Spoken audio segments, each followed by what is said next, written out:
Hello, fellow players of Hero Wars. I'm Jay. Welcome to Jay vs. Hero Wars. Today, I'll be talking about the brand new hero Isaac, my thoughts on how he can be used, the pros and cons. Also, I've been asked to basically solve a couple of teams, right, in terms of beating them. So I will check those teams out as well. So without further ado, let's check it out.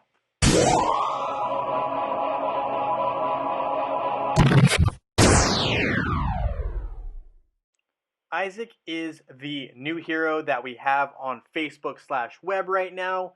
So Isaac clearly is great against mages. Doing a lot of tests, I really found he was very useful against the twins, ODH combo, and Satori. I mainly put Satori up here more for mobile players because I know on mobile he's free to obtain, so he's easier to get. So if people who are on mobile are checking out Isaac because Isaac will probably come to their platform later, that's why I put Satori on here. Great with physical attackers. And so why is Isaac great with physical attackers? Well, it all stems from his artifact. So his first artifact is armor penetration. That is just something that goes really well in pairs with physical attackers such as Karkh, Yasmin, just to name a couple. Kira, right? Ching Mao. So those are just a couple to mention.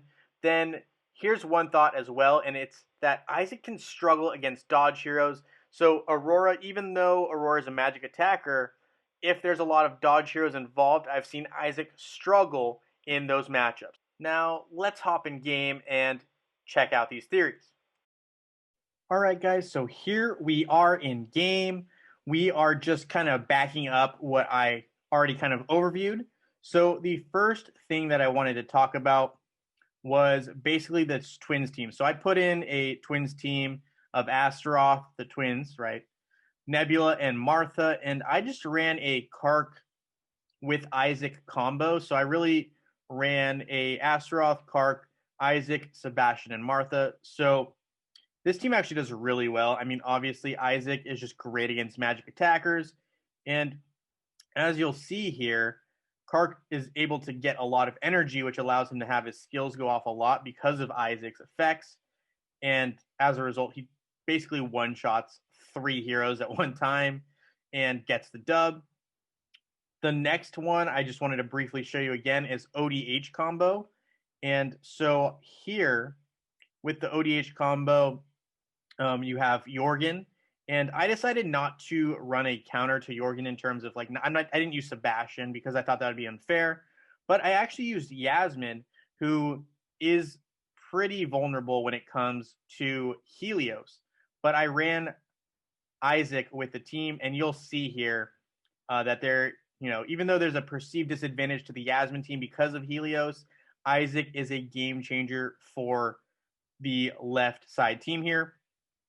So what you'll see is Yasmin actually will get taken out by Helios. And at that point, you're kind of like, what is the attacker on this team?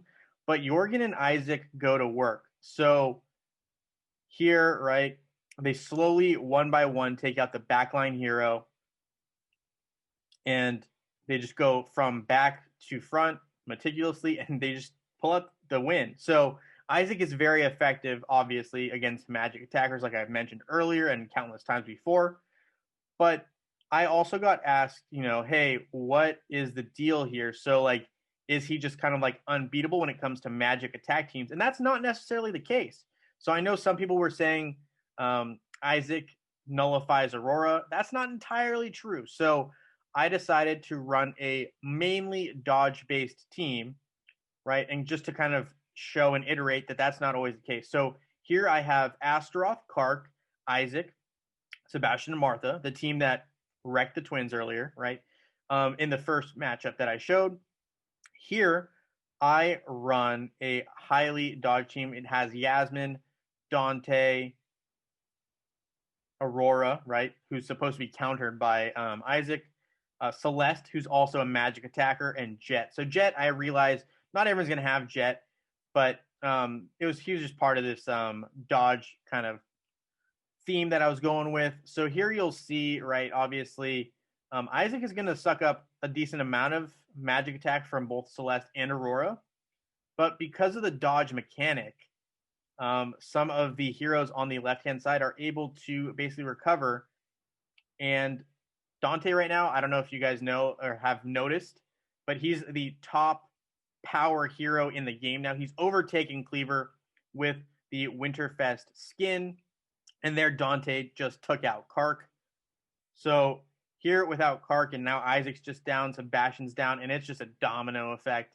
And now all they have to do, right, and Yasmin's working on Martha here, all they got to do is take out Martha, and this matchup's over. So the dodge mechanic can definitely still play a pivotal role in taking down an Isaac team, even if you have magic attackers. So it's not a done deal. That's what I want to push and kind of just focus on. ODH teams definitely have a little bit more of a hurdle because you have 3 of your main attackers are magic attackers. So that can be rough. But I also, so I got asked to solve 2 different teams. So one of them was Aurora, Yasmin, Isaac, Sebastian, and Martha. So here, I used Ching Mao and Kira in this example because I wanted to do one for, free-to-play players where the main attackers who are doing the damage are obtainable for free. And Ching Mao is highly underrated. One of the best heroes in the game. Just has some lethal attacking skills. Here, Kira got knocked out, but Ching Mao is able to pick up the slack and get the dub. So that is team 1. And now we're going on to team 2. So this is another team that was asked, for me to solve. Basically the twins with Isaac and pretty much anyone else. So I threw in Astaroth and Martha. I thought they were pretty solid options, generally speaking. Then I was told to use mainly magic attackers. And so I came up with a solution using pretty much all magic attackers except for one. And that one hero, as you might guess, is a support hero. It's also the newest hero. I used Isaac to counter this team. So as you can tell, I won. But here, we'll watch it. So basically what I did was I used Rufus, right, to counter the twins. And then Maya to basically bind the twins as well so that they were a little bit more limited. Then the silence skill from Isaac really helps in terms of deterring the twins from going off too much. And then you have Jorgen, who basically is stealing energy and just really reinforcing Isaac. Then Dorian is just kind of there for some healer support. He's also a magic attacker. So I just wanted to make sure I had enough healing here in addition to Maya because I didn't want Maya feeling all the force of the healing. But here, Rufus does a great job. And here we get moved around a bit, but Isaac gets charged up as a result, silencing the opposing team. And, they just go to work. So Maya's poison kicks in and a couple other skills go off. And there's the dub for the team that I put up. I will show you the statistics here because this one I think was a pretty difficult solution for me to find because I was, again, requested to use mainly magic attackers. So 4 of the 5 heroes here are magic attackers. The only counter that I used was an Isaac because I knew Isaac on this team would be an issue. And obviously with Rufus already kind of putting the twins at a disadvantage, Isaac just really put the icing on the cake, silencing them. So that's kind of what I went with in this particular solution to this team on the right-hand side. And with all that being said, I hope this helps you kind of have an idea as to how you can utilize Isaac both to your benefit and how to basically go against him or kind of, maybe mitigate his usefulness on the defensive side when you're attacking. So with all that being said, thank you so much for watching this video. Feel free to leave a thumbs up and subscribe, and I look forward to seeing you all in Dominion.